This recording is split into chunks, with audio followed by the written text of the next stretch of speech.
60 Seconds to Success presented by Sportco and Fife, an outdoor emporium in Seattle.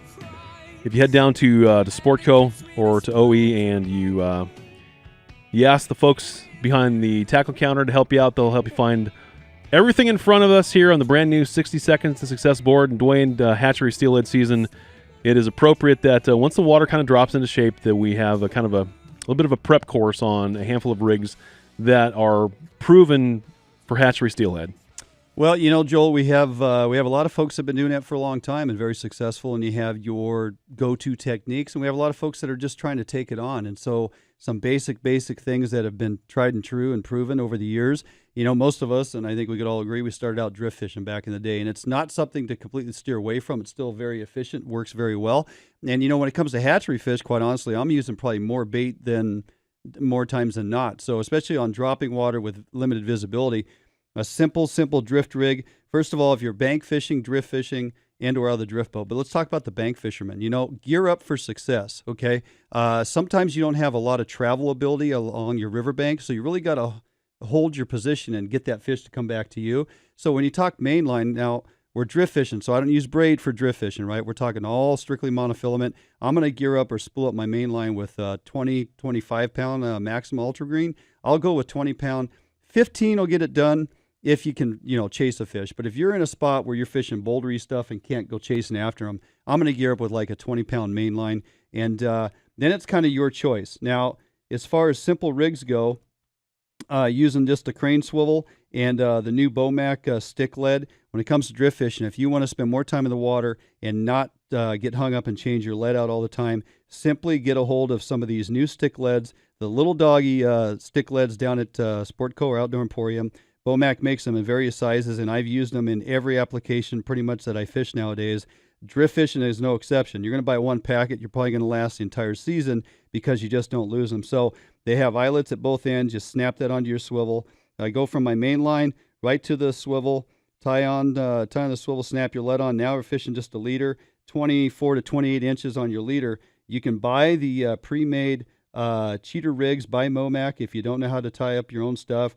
It's got a number 2 hook, a size 12 cheater, I believe, is on there, and it's very buoyant. It's got an egg loop on there and some yarn. You know, if you don't even have bait, you can use this for drift fishing, and it works really well because simply put some oil scent in that yarn, and it's going to actually fish very well. Steelhead will hit that particular color all day long in visibility of, 2 to 5 feet. So not a problem there. Drift fishing is a good way to go. Now, if you want to get into some float fishing, we got a number of ways, as much as you can imagine, when it comes to rigging floats. One of the number one go-tos, and for good reason because it produces so well, is bobber dogging or float drifting. Okay, if you're in a boat chasing your float down the river, you're bobber dogging. If you're standing on the shoreline fishing, I call it float drifting because you're literally drift fishing with a float. If I was to remove this float out of this particular rig up, I'm basically doing nothing more than drift fishing. Okay, and let's start at the far right over here. My right, your left, I think. We're going to go with braided line because we are float fishing. And every braided line or float fishing application I do nowadays, I have a top shot of monofilament on there. That's just the way I like to do it. So I'm going to show you exactly how I rig. If I'm on a spinning rod, I'm going with at least 30-pound braid. If I'm using a bait casting reel, I'm going to spool that up with 50 or 60-pound. Usually 50 pounds is going to get it done. And, 30-pound on your spinning rod. You have a knot to secure your monofilament. Now, I don't like to run short on my mono because if I do break off, I don't want to change it out multiple times a day. So I'll put 15 to 20 feet of a top shot of mono. And depending on what time of year what I'm fishing for steelhead, winter run, early hatchery fish, if I'm on a spinning rod outfit, I got 30-pound braid, probably 15 or 20-pound mono for my top shot. It tapers down because I want to have some breaking point at my terminal end. Okay, so I'll go 20-pound on my top shot. Now that is what my float is going to slide on as far as bobber dogging. Okay. And remember, we're setting this stopper bead, this Beau Mac egg stopper, on your monofilament about 6 to 8 feet above your lead. That gives you travel ability and adjustability on the drift. Now, on top or just beneath that little egg stop, I'm putting a fish pill or some type of a flotation little indicator. That tells me, as it's distance away from me, I can always tell whether or not my float has reached maximum stop point. If I don't have it on there, and sometimes the floats get hung up, I can't see if it's against my stopper. So I like to put an indicator in there. Some people use a corky. Use whatever you like, but have something in there that your eyes can pick up on. Now, the newest thing coming out from Beau Mac is actually the Bobber Doggin floats, and these things are great.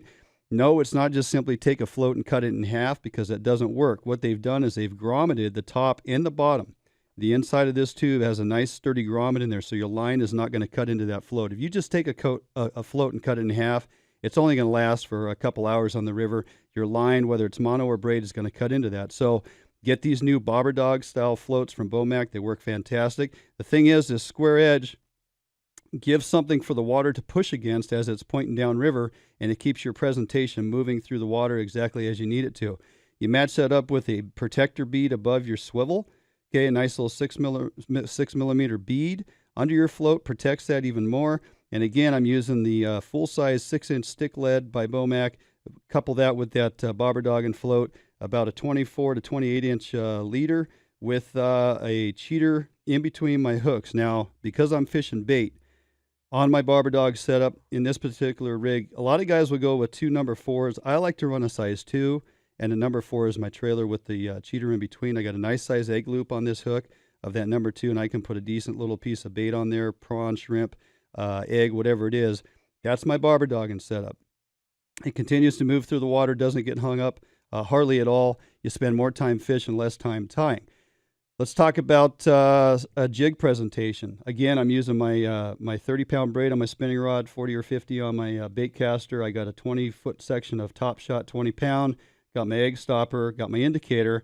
I like these new 3/8 ounce floats that are specifically designed for jig fishing by Beau Mac. They got the nice long tube through them. It's all clear plastic, so it's almost stealthy in presentation. Not that you need it early season when the water's got color, but if you're going to fish them, might as well fish them all year. I put a protector bead underneath that as well. Now, this float is rated at 3/8 of an ounce, but I found that because of a little bit of resistance in the tube and slidability of your line, I actually put a 1/8 ounce inline little sinker plus my 3/8 ounce jig. I'm fishing that on a 15-pound ultra green leader. That could be 2 feet, that could be 3 feet, depends on what depth you're actually fishing and how you want to have that set up.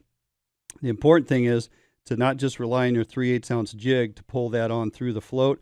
Put that little inline 1/8 just below as your stopping point, and that's going to work really well for your jig setup.